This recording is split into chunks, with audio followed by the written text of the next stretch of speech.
जय स्वामीनारायण विद्यार्थी मित्रों, श्री स्वामीनारायण गुरुकुल आयोजित SGIS ऑनलाइन एज्युकेशन सिस्टम में हूँ भावेश सुखडिया आप सर्वे विद्यार्थी मित्रों फरी एक बार हार्दिक स्वागत करूँ छूँ।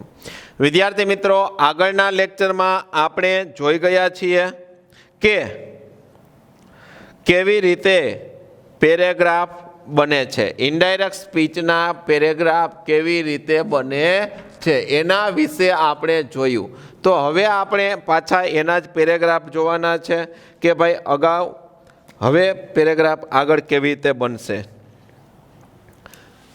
थर्ड वन, डॉक्टर सेड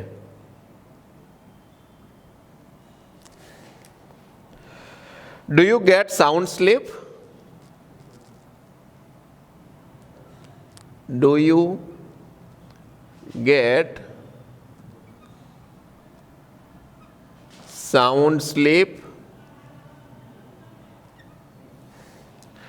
કોને કે જણાવે છે તો કે ઓલ્ડ મેન એટલે ગ્રાન્ડપા।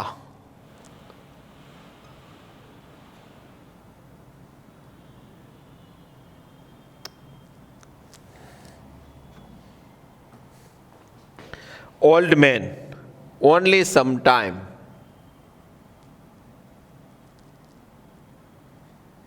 Old man said, only sometimes. Now doctor. Doctor said, you will get sound sleep.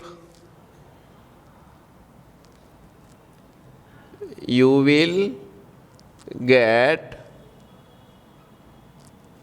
sound sleep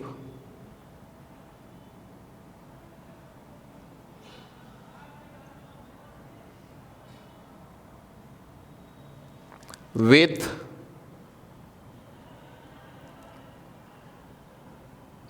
these pills.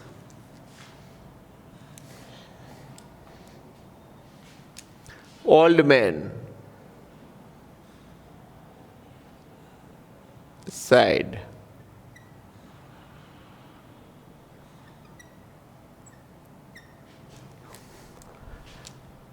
thank you, doctor.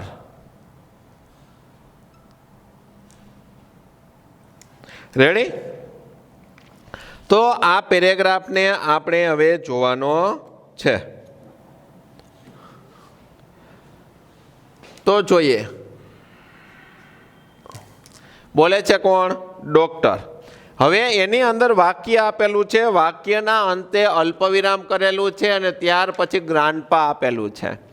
તો એક વસ્તુ યાદ રાખો, વાક્યની શરૂઆતમાં નામ આપેલું હોય અને ત્યાર પછી અલ્પવિરામ કરી અને આખું વાક્ય ચાલુ થતું હોય, અથવા તો વાક્ય આખું લખાઈ ગયા પછી છેલ્લે અલ્પવિરામ કરી અને નામ આવતું હોય તો તે નામને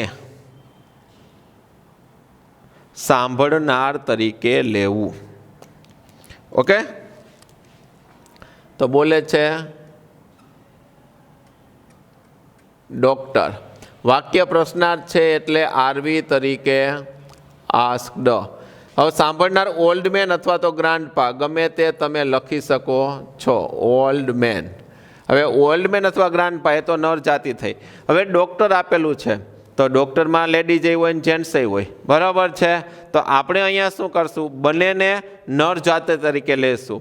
બંનેને નર જાતિ તરીકે લઈ એટલે આઈ અને યુ બંનેના સર્વનામ કોના પ્રમાણે બદલે? હી પ્રમાણે બદલે છે। હવે સહાયકારકથી પ્રશ્ન પૂછેલો છે એટલે સંયોજક તરીકે ઇફ। હવે આ વાક્યને વિધાન બનાવવું છે। વિધાન બનાવવા માટે શું કરવાનું? તો ત્રણ સર્વનામ ડુ, ડઝ અને ડીડ, આ ત્રણ હેલ્પિંગ વર્બ છે, સહાયકારક ક્રિયાપદ। એને શું કરવાનું? જ્યારે જરૂર હોય ને ત્યારે પોકેટમાંથી બહાર કાઢવાના અને જ્યારે જરૂર ન હોય ત્યારે પોકેટની અંદર મૂકી દેવાના। તો ડુ નીકળી જાય એટલે વિધાન વાક્ય થઈ જાય, બરાબર? તો યુનું સર્વનામ આપણે શું બનાવશું? હી, કારણ કે બોલનાર અને સાંભળનાર બંને કેવા છે? નર જાતિના, એટલા માટે હી. હવે સાદો વર્તમાન કાળ છે. સાદો વર્તમાન કાળ હોય તો એનો સાદો ભૂતકાળ, તો he got sound sleep. Right. હવે બીજું વાક્ય, તો બીજા વાક્યમાં શું કરવાનું? ડાયરેક્ટ જોઈન્ટ કરવાનું, બીજું કાંઈ કરવાનું જ નથી. બરાબર છે, ડાયરેક્ટ જોઈન્ટિંગ આપી દો. તો ઓલ્ડ મેન પ્રશ્નનો જવાબ આપે છે એટલે આરવી તરીકે રિપ્લાઇડ અથવા તો આન્સર્ડ. સાંભળનાર કોણ છે? હિમ. બરાબર છે. તો ઓલ્ડ મેન રિપ્લાઇડ હિમ. અને રિપ્લાઇડ હોય, જવાબ આપતા હોય એટલે વિધાન વાક્ય જ હોય. વિધાન વાક્ય હોય એટલે સંયોજક તરીકે ધેટ.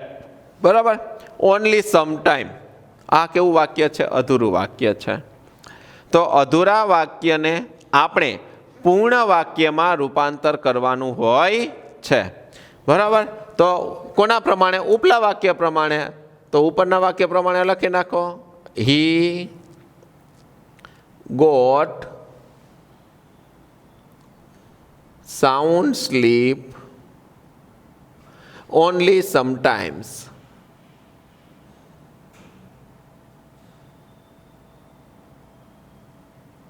રાઈટ. હવે કોનો વારો આવે છે? તો કે ભાઈ ડોક્ટરનો. તો લખવાનું ડોક્ટર. હવે વાક્ય કેવું છે? વિધાન વાક્ય છે. વિધાન વાક્ય હોય તો આરવી તરીકે told. Doctor told him. Him એટલે ઓલ્ડ મેન. અને વિધાન વાક્ય હોય એટલે સંયોજક તરીકે ધેટ.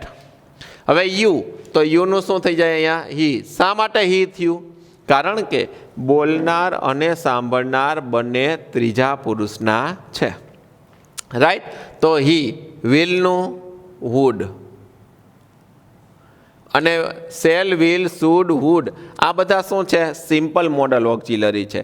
સિમ્પલ મોડલ ઓક્ઝિલરી હોવાથી તેની સાથે હંમેશા ક્રિયાપદનું મૂળ રૂપ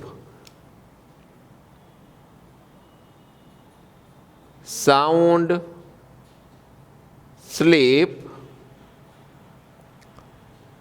વિથ. હવે ધીઝ, તો ધીઝનું શું થઈ જાય? ધોઝ. અને પિલ્સનું પિલ્સ. રાઈટ. હવે કોનો વારો આવે છે? Old man. હવે જો અહીંયા શું કહે છે? Old man sad thank you doctor. તો આરવી તરીકે થેન્ક યુ આપેલું હોય, સોરી આરએસ તરીકે થેન્ક યુ આપેલું હોય તો એનું આરવી થેન્કડ કરવું. તો old man thanked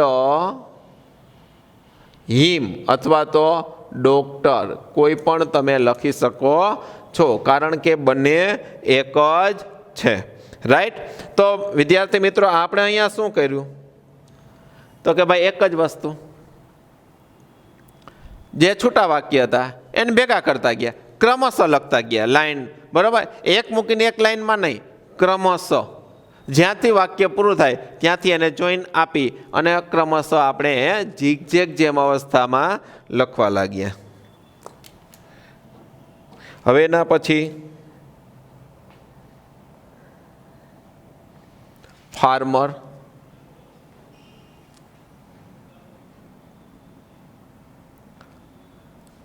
the farmer. What a wonderful cow. What a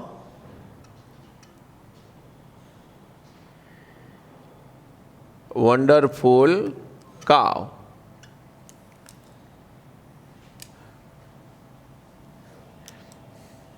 Shepherd.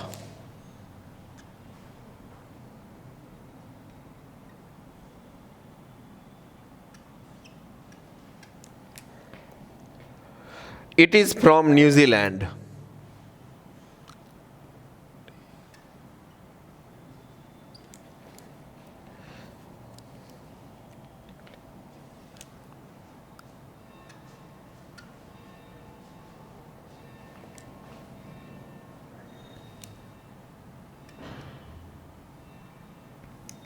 પાછું ફાર્મર,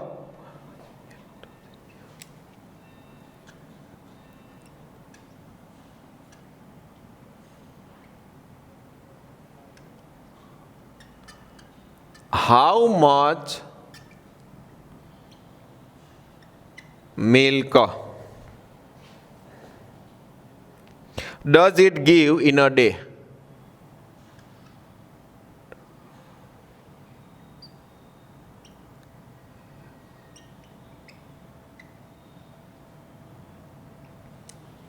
The shepherd.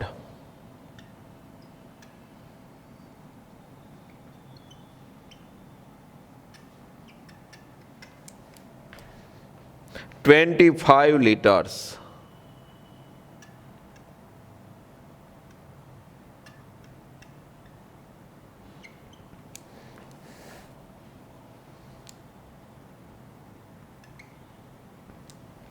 રેડી? તો આ આપણો પ્રશ્ન છે. હવે આપણે એને જવાબ જોઈએ કેવી રીતે કમ્પ્લીટ થાય.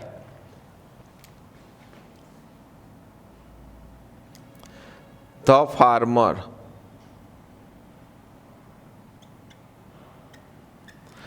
વાક્ય કેવું છે? ઉદ્ગાર વાક્ય છે. વોટ અ વન્ડરફુલ કાવ ઉદ્ગાર વાક્ય છે એટલે આરવી તરીકે શું થાય? Exclaimed to. કોણ છે? શેફર્ડ. હવે અહીંયા ધ્યાન આપો. ફાર્મર અને શેફર્ડ બંને કેવા છે? નર જાતિ. બંને નર જાતિ હોવાથી બોલનાર અને સાંભળનાર બંનેના સર્વનામ હી પ્રમાણે બદલશે. ઓકે, હવે કેવો ભાવ છે? વાવ, વોટ અ વન્ડરફુલ કાવ, કેવી અદ્ભુત ગાય છે. હે કે તો અહીંયા પ્રશંસાનો ભાવ છે. પ્રશંસાનો ભાવ હોય તો શું આવે? With praise. અને સંયોજક તરીકે ધેટ. રાઈટ? હવે આને વિધાન વાક્ય કેવી રીતે કરવું? ઉદ્ગાર વાક્યનું વિધાન વાક્યમાં રૂપાંતર કેવી રીતે કરવું? તો ગાય છે. ગાય છે એ કેવી આવે? એનું સર્વનામ શું આવે? ઇટ. બરોબર છે. અને જ્યારે કર્તા ક્રિયાપદ ન આપેલા હોય ત્યારે આપેલા નામ પ્રમાણે તમારે કર્તા મૂકવાનું અને એ કર્તા પ્રમાણે એમિજ આર જે આવતું હોય તે એટલે કે વર્તમાન કાળમાં લખવાનું. તો આનું વિધાન વાક્ય શું થાય? ઇટ ઇઝ અ વન્ડરફુલ કાવ. તો ઇટ ત્રીજો પુરુષ છે એટલે એમને એમ. એમિજ આરનું was. It was a very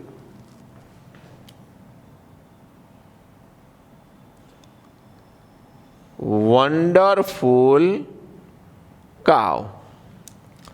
હવે કોનો વારો આવે છે? Shepherd. The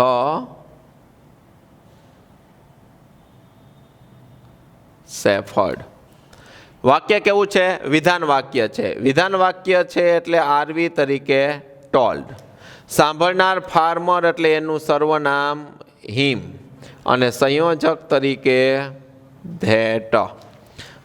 it is from New Zealand. તો ઇટ ત્રીજો પુરુષ છે એટલે એમને એમ. એમિઝારનું વોઝ. બરાબર? તો ઇટ વોઝ ફ્રોમ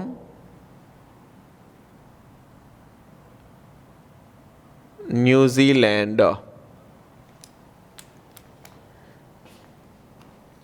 થર્ડ પાછો કોનો વારો આવે છે? The farmer.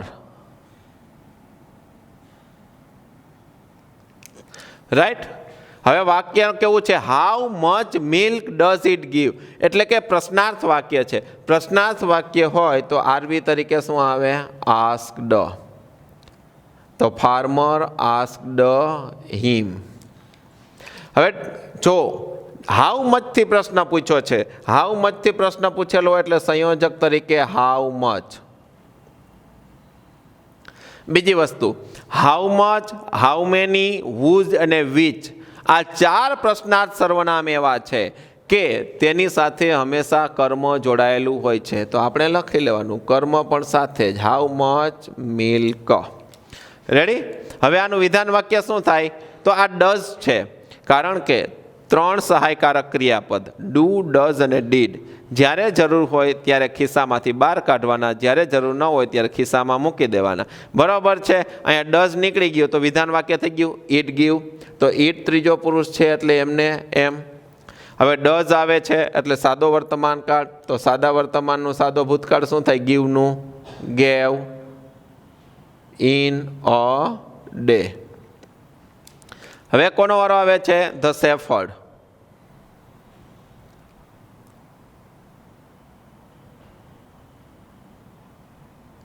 હવે શેફર્ડ છે એ પ્રશ્નનો જવાબ આપે છે. પ્રશ્નનો જવાબ આપે છે એટલે આરવી તરીકે આન્સર્ડ. બરોબર છે. તો આન્સર્ડ કોને આપે છે? ફાર્મરને એટલે હિમ. અને આન્સર હંમેશા વિધાન વાક્યમાં જ હોય એટલા માટે સંયોજક તરીકે ધેટ. 25 લીટર્સ આ અધૂરો જવાબ છે. તો અધૂરા વાક્યનું ઉપલા વાક્ય મુજબ પૂરા વાક્યમાં રૂપાંતર કરવાનું. તો આનો આખો જવાબ શું થાય? હે તો it gives 25 litres in a day. બરાબર છે. તો ઉપલું વાક્ય લખી નાખવાનું it gave 25 liters in a day. Right. તો વિદ્યાર્થી મિત્રો આ ઇનડાયરેક્ટ સ્પીચનો પેરેગ્રાફ છે. આમાં બીજું વધારે કાંઈ હોતું નથી.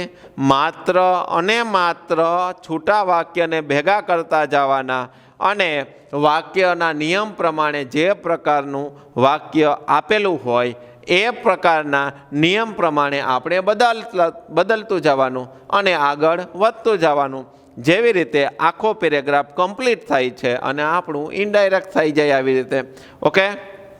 તો તમને આ પેરેગ્રાફ સારી રીતે સમજાઈ ગયો હશે અને કદાચ ક્યાંય સમજવામાં તકલીફ થઈ હોય તો ફરી એકવાર આ લેક્ચરને ધ્યાનપૂર્વક જોવો, સાંભળો, સમજો એટલે તમને આ પેરેગ્રાફ છે ફરી એકવાર સારી રીતે સમજાઈ જશે.